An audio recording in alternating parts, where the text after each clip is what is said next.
Have you ever felt consumed by sadness and didn't know how to handle it? Now, if you're nodding your head, or even if the thought has crossed your mind, know that you're not alone. Depression is a widespread condition that affects millions of people around the world. It's as real as the air we breathe and as common as the sunrise each day. Depression is not a sign of weakness, nor is it something to be ashamed of. It's simply a human experience, a testament of the highs and lows that life throws our way. And it's okay to feel this way. Everyone experiences low moments. After all, we are human and emotions are part of our journey. So, let's embark on this journey together, a journey to understand, manage, and navigate through these feelings. In this video, we'll be sharing 6 practical tips you can use to manage depression. Let's start this conversation. Because you matter, your feelings matter, and you're not alone. The first step to managing depression is understanding it. Depression is not just feeling blue or a little down, it's a serious mental health condition that requires understanding and medical care. There are several types of depression, and each comes with its own set of symptoms, but they all share a common thread: a feeling of persistent sadness or a loss of interest in activities one used to enjoy. Major depressive disorder, often referred to as clinical depression, is characterized by a constant sense of despair and a lack of interest in things that were once pleasurable. Then there's persistent depressive disorder, a long-term form of depression that lasts for at least 2 years. Other types include postpartum depression, which can occur after childbirth, and seasonal affective disorder, a type of depression that's related to changes in seasons. Depression is more than just a low mood. It's a serious condition that affects physical and mental health. It can cause a variety of symptoms, ranging from changes in sleep and appetite, to difficulty concentrating, to feelings of worthlessness or guilt, and even physical pain. It's important to remember that depression is a real illness. It's not a sign of weakness, and it's not something that you can just snap out of. If you're experiencing symptoms of depression, it's crucial to seek help. You're not alone, and there are treatments available that can help. Remember, understanding your condition is the first step towards managing it. Our second tip is to reach out and stay connected. In the face of depression, it can be tempting to retreat, to isolate, to convince ourselves that we should bear our burdens alone. But remember, human beings are social creatures. We thrive on connection, on shared experiences, on the simple act of being understood. Connection acts as a balm to the loneliness that depression often brings, and it's a powerful tool in managing the condition. Reaching out isn't about burdening others with your struggles, but about recognizing that support is a fundamental part of the human experience. Trusted friends, family, mentors, or professionals are there because they care about you and they want to help. They might not fully understand what you're going through, but they can offer compassion, a listening ear, and a comforting presence. Communication is key. Express your feelings.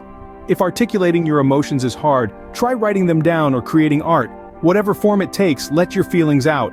It's okay to be vulnerable. It's okay to show your humanity. And remember, staying connected isn't just about talking, it's about listening too. It's about maintaining a two-way street of empathy and understanding. It's about giving and receiving, about being there for others just as they are there for you. Remember, it's okay to ask for help, you're not alone. Next, let's focus on the importance of maintaining your physical health. When we're dealing with the complexities of our mental state, it's easy to forget about the physical side of things.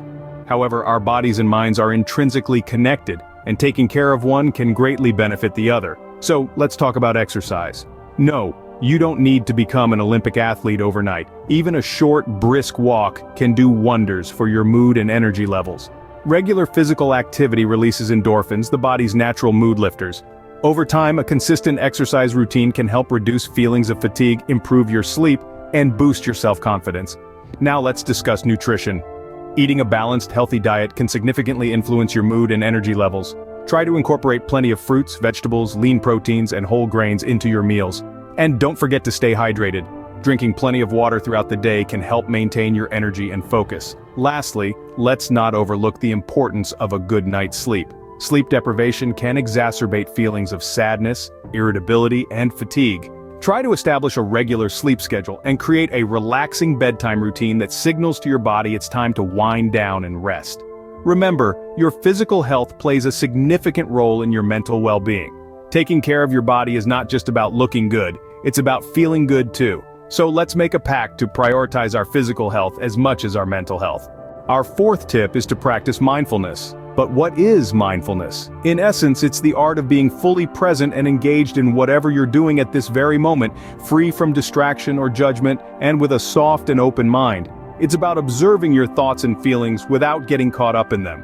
So how can mindfulness help manage depression? Well, it allows you to distance yourself from your thoughts and feelings, to observe them rather than getting swept up in them. It enables you to see that your thoughts are just that. Thoughts. They're not facts, and they don't define you. This perspective can help reduce the hold that depression has on your mind.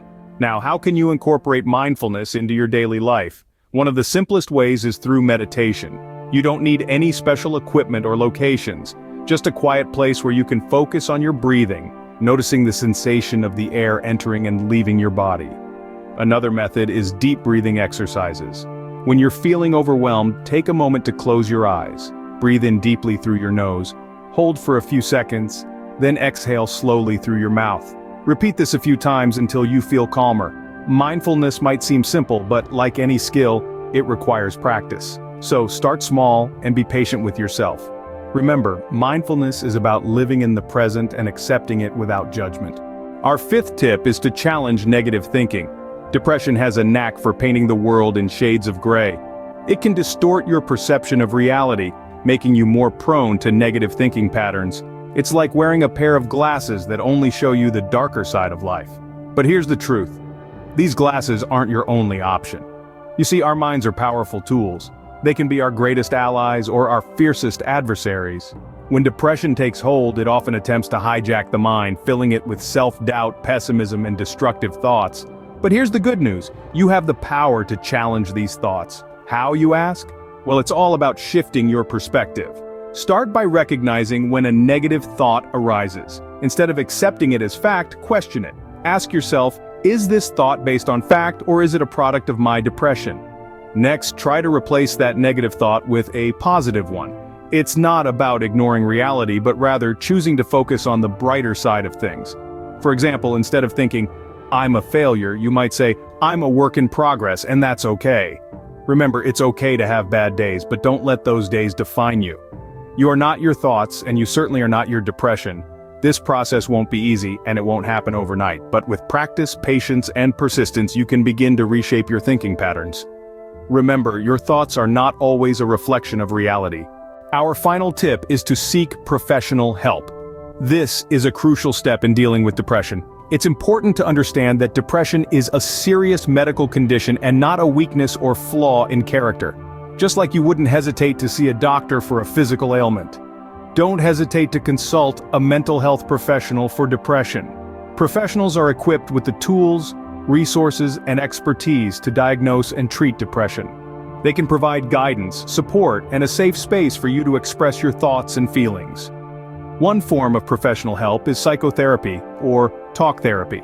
This involves meeting with a therapist to discuss your experiences, emotions, and behaviors. It's a way to gain insight into your condition and learn coping strategies.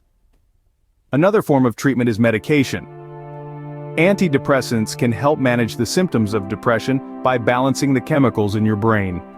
While medication isn't for everyone, it can be a valuable tool in your recovery journey. Remember, it's okay to ask for help. It's okay to need support. It doesn't mean you're weak or incapable. It means you're human, and you're taking a brave step towards better mental health. Don't let stigma or fear hold you back. Remember, seeking help is a sign of strength, not weakness. You're not alone in this journey. Reach out, speak up, and take steps toward healing and recovery. To recap, here are the 6 practical tips we discussed today. Firstly, understanding your depression is key. Recognize that it's a real, valid struggle and not a sign of weakness. Secondly, don't isolate yourself. Reach out to trusted friends or family members, join a support group, or simply connect with others in any way that feels comfortable for you. Thirdly, look after your physical health. Regular exercise, a balanced diet, and adequate sleep can make a big difference. Fourth, practice mindfulness. This could be through meditation, yoga, or simply taking a few moments each day to be present in the now. Fifth, challenge negative thinking. It's not easy, but it's important to work on changing the patterns of pessimistic thoughts that can fuel depression. Lastly, don't hesitate to seek professional help. Therapists, counselors, and psychiatrists are there to assist you. Remember, it's okay to not be okay. There's help available and you're not alone.